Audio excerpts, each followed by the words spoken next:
jajaran kami yang tidak melakukan pengawasan secara benar.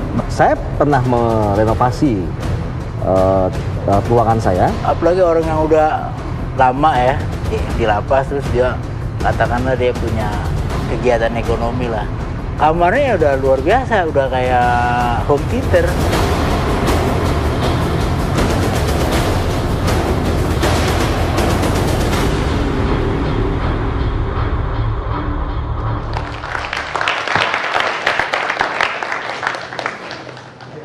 Pemirsa, kita masih dalam diskusi dagang fasilitas penjara. Kenapa kaget? Sekarang saya mau ke Zainal Arifin Mukhtar dari Yogyakarta, Direktur Pukat UGM.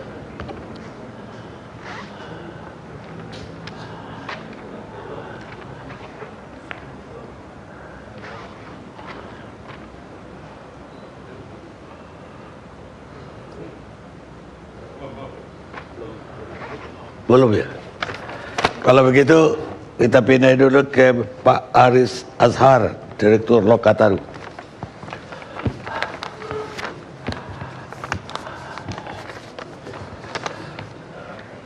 Baik, selamat malam semuanya pemirsa dan juga Bapak Ibu yang ada di studio. Saya mungkin mulai dari ini, Bang Karni, dari Nelson Mandela Principle ya. Jadi dalam hak asasi manusia itu ada yang dikenal namanya Nelson Mandela Principle. Saya pernah ke ruangan penjaranya Nelson Mandela. Itu kecil memang, nggak sampai 2 meter kali 2 meter. Tapi memang salah satu concern dalam soal melawan apartheid itu adalah soal bagaimana treatment terhadap Nelson Mandela yang sangat buruk. Tidurnya di bawah dan lain-lain. Kalau saya bandingkan kamarnya Nelson Mandela dengan penjara di Indonesia, kamarnya Nelson Mandela jauh lebih baik. Ada jendelanya dan lain-lain. Nah, kalau isinya basic principle itu yang dikeluarkan oleh PBB itu ya, soal yang disebut dengan Nelson Mandela Principle itu sebetulnya bagus. Harusnya bahkan lebih bagus dibandingkan yang ada di Sukamiskin, misalnya kayak gitu. Harusnya lebih bagus.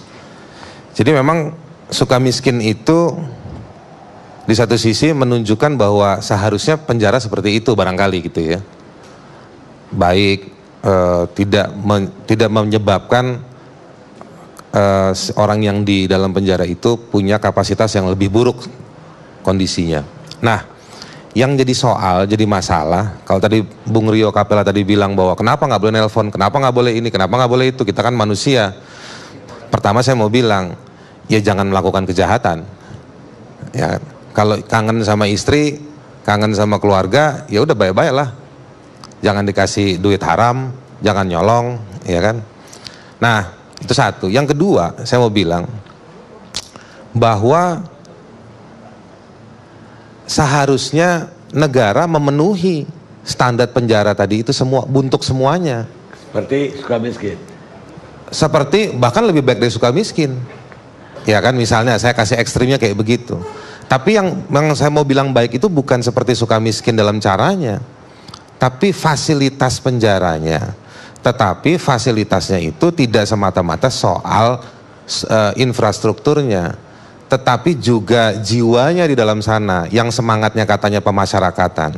Saya akan sampai ke sana, tapi saya mau bilang balik ke Sukamiskin dulu. Di Sukamiskin, orang ada yang dikenal namanya lepas kunci. Ya kan? Sejauh informasi yang saya punya, Bung Rio ini misalnya tinggalnya di timur atas atau barat atas. Timur atas, barat atas itu yang kelas elit. Kamar itu diperjualbelikan. Prosedurnya orang kalau baru masuk di Sukamiskin itu diterima dulu di bagian registrasi, lalu diserahkan kepada kepala security LP. Kepala security nanti yang akan ketemu utusannya dengan utusannya orang yang baru dibawa untuk menentukan berapa biayanya. Hanya dalam hitungan nggak sampai 2 hari kamarnya sudah siap. Kalau sudah ada yang mau keluar, kamarnya dijual. Ya kan? Jadi menurut saya cara-cara seperti ini, lepas kunci, dan menurut saya begini, saya kurang setuju sama usulannya Bang Akbar tadi. masalah besar. Enggak, ini kita bukan mau nyalah-nyalahin. Ini ada kejahatan depan mata yang kita nggak bisa melihatnya hanya semata-mata ini berulang, ini berat. Bukan. Ini memang berat, ini memang berulang karena tidak ada tindakan yang tegas. Jujur, berapa kali setahun DPR kunjungan ke Sukamiskin resmi pakai duit negara itu. Mana hasilnya hari ini? Ya kan? Saya kasih contoh lagi. Semua orang yang berobat keluar itu saingannya ILC namanya, ILB, izin luar biasa. Ya kan? Izin luar biasa itu yang tanda tangan pejabatnya banyak. Ada 4 atau 5 dan ditunjuk 2 pengamannya untuk keluar. Dan surat itu diketahui dan disetor kemana? Jadi kalau misalnya Pak Menteri Pak Menterinya aja sudah merasa tertampar, saya merasa sebagai warga negara terinjak-injak. Menterinya tertampar, kalau saya rakyat biasa dan mungkin rakyat yang di luar, mungkin juga yang kelas bebek tadi itu yang dibilang sama Malik, itu terinjak-injak di balik tanah, bukan di atas tanah. Kenapa? Karena tadi ada struktur negara yang disalahgunakan dengan sengaja, berulang-ulang, terus-menerus, dan dinikmati dengan penuh kebanggaan. Ini kan aneh. Saya nggak sepakat kalau misalnya tadi Bang Akbar bilang, masalahnya banyak. Masalahnya banyak karena diproduksi. Bukan ini masalah banyak datang dari Tuhan. Ini masalah banyak yang diproduksi dan diketahui. RDPU dengan sejawatnya yang dulu di DPR, ya kan? Jadi susah juga kita mentoleransi bahwa ini masalah banyak, tapi masalah banyak yang diproduksi. Nah, balik ke soal Sukamiskin, bahwa tadi ada penyanyi dangdut, itu memang merayakan ulang tahun, ya nggak bisa. Merayakan ulang tahun berdoa aja dalam ruangan, dalam kamarnya. Berjanji nggak mengulangi kejahatan, toh diulangi kejahatan. Bahwa bangun saung itu boleh kalau dilakukan oleh negara. Tapi negara tidak bekerja, negara menggunakan fasilitas itu, kewenangannya Pak Karni dan pemirsa, menggunakan fasilitasnya kalau ada yang ngasih duit. Saya lempar ke LP yang lain. Saya lagi ngurusin satu teman, ketua serikat pekerja. Ya, dia leader buat ribuan orang. Sudah masuk waktunya, ngajukan PB, nggak diurus-urus. Hanya persoalannya sepele. Ketika kita mau kirim fax di Papuanya nggak nyala, misalnya. Soal-soal yang kayak begini. Nah, ada kode-kode mobil saya belum diganti nih, kayak gitu-gitu. Kelasnya beda-beda kan. Beda-beda kelas, mobilnya belum diganti nih, nggak minta mobil tapi ya kasih kode kayak gitu. Jadi ini ada masalah yang memang diproduksi oleh orang yang punya wewenang. Harusnya dia menyediakan secara administratif atas nama hukum dalam rangka tugas mulia negara yang disumpah waktu dia pakai seragamnya.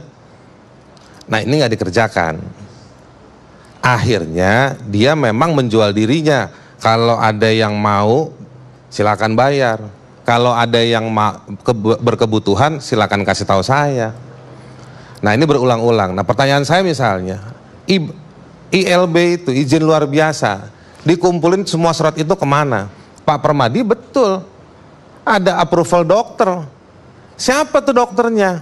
Kita lihat ternyata dokter klinik di LP. Kita cek kliniknya, di Porong saya datang LP-nya. Ya kan? Dokternya akhirnya masuk penjara gara-gara dagang narkoba. Kliniknya, kebetulan tadi saya nggak tahu anaknya masih di sini apa enggak. Tadi saya ke sini naik taksi online. Punya cerita singkatnya, dia bilang, Pak, orang napi itu masuk ke klinik malah mati, ya kan? Malah mati masuk klinik di lapas-lapas itu. Nah, jadi nggak ada kapasitas. Kita cek gampang lah. Kenapa di Sukamiskin banyak orang berobat keluar? Kalau memang sering berobat keluar, ya mbok rapat.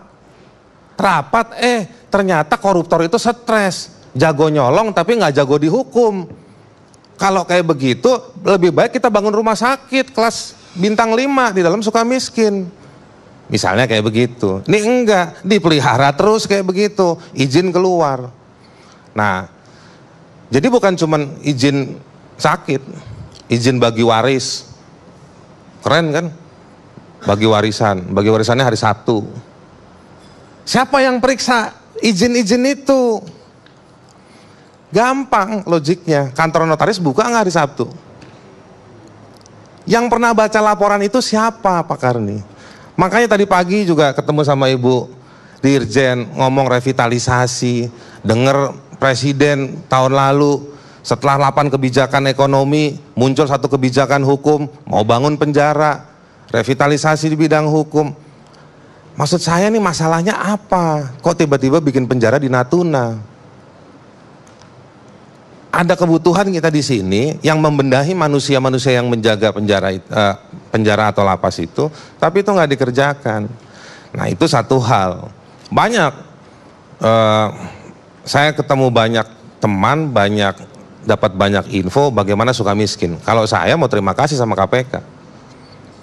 Dan ada satu lagi lembaga namanya Ombudsman yang sudah bikin laporan soal lapas. Dan saya yakin karena saya tahu Ombudsman kalau menemukan sesuatu langsung dikomunikasikan kepada institusi terkait. Tidak, mana itu follow up-nya? Nggak ada juga. Artinya bukan residivis yang datang ke lapas, ke Direktorat Jenderal Lapas. Ini yang datang ini KPK, yang datang Ombudsman. Jadi saya juga tadi nggak setuju kalau misalnya Fahri Hamzah bilang bahwa ini untuk sensasi-sensasi. Saya pikir tidak. Saya malah tanya kenapa cuma nangkep Fahmi. Kapan nih follow up yang lain? Kayak begitu. Itu satu hal. Yang kedua, nggak adil juga memang kalau kita hanya menyalahkan ke lapas, terutama sipir ya. Saya nggak peduli sama pejabat-pejabatnya. Yang saya lihat sipir-sipir di bawah. Ketemu banyak orang baik di dalam balik penjara. Tetapi lihat lagi Undang-Undang 95 itu, tahun 95 soal pemasyarakatan. Kalau istilahnya mereka, sipir itu kesetan. Bukan kayak setan, tapi kesetan. Apa namanya? Diinjak-injak aja. Karena sipir itu cuma jaga penjara. Siapa yang akses dan melihat substansi orang-orang yang ada dalam sana? Polisi, jaksa, hakim. Institusi-institusi lain yang punya kewenangan penegakan hukum, BNN, BNPT, kalau bicara tadi porsinya besar, dan KPK, ya kan? Komnas HAM, tapi udah nggak ada orang yang pelanggar HAM dimasukin penjara karena jadi menteri semua. Nah, ya kan? Colongan aja itu dikit. Nah, jadi menurut saya harus dicek dong program apa yang ada di sana. Balik ke Sukamiskin. Kalau soal terorisme dibikinin penjaranya, ya kan? Ada programnya. Pertanyaan saya, siapa yang bikin program di Sukamiskin?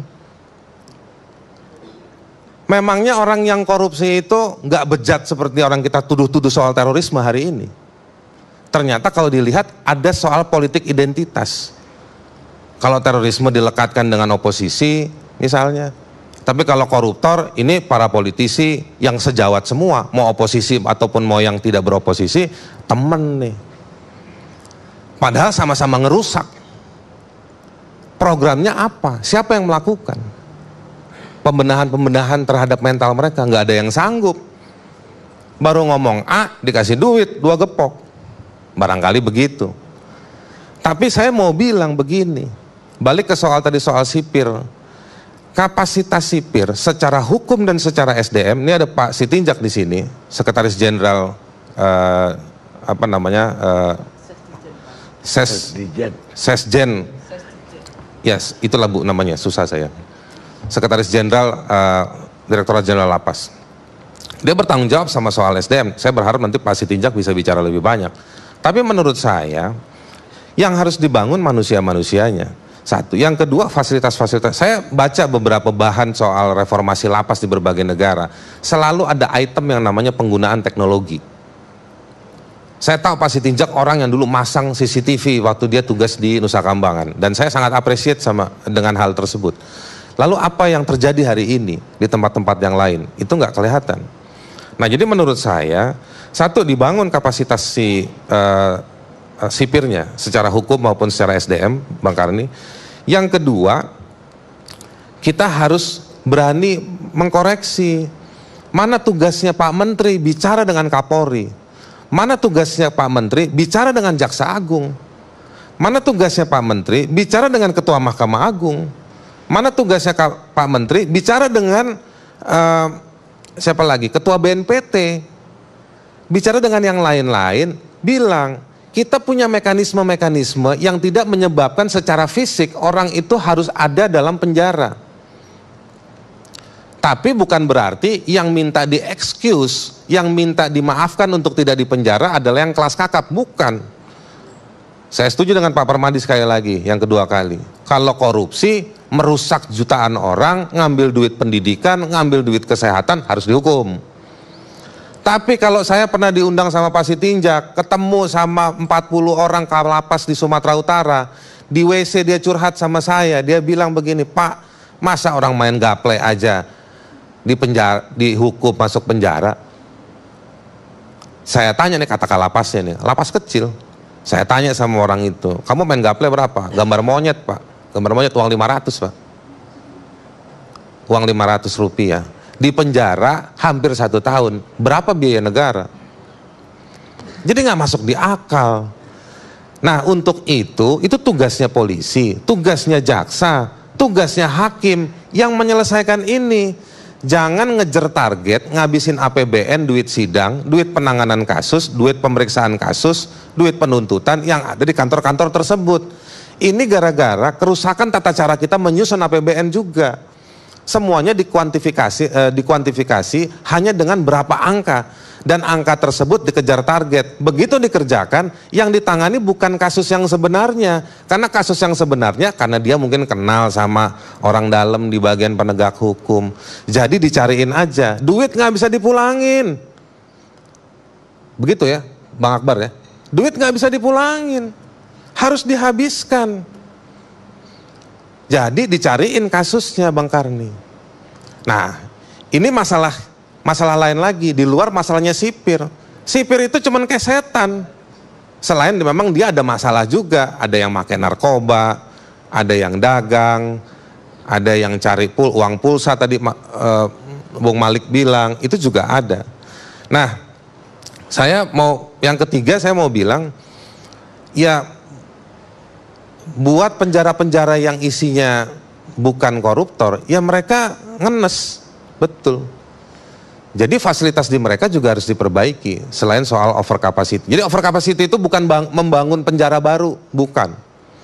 Over capacity itu adalah bagaimana criminal justice system itu bekerja. Bagaimana polisi, jaksa, BNPT, BNN, KPK dan lain-lainnya itu menyelesaikan bagaimana sampai ke pengadilan tetapi bisa diselesaikan dengan cara-cara yang baik juga.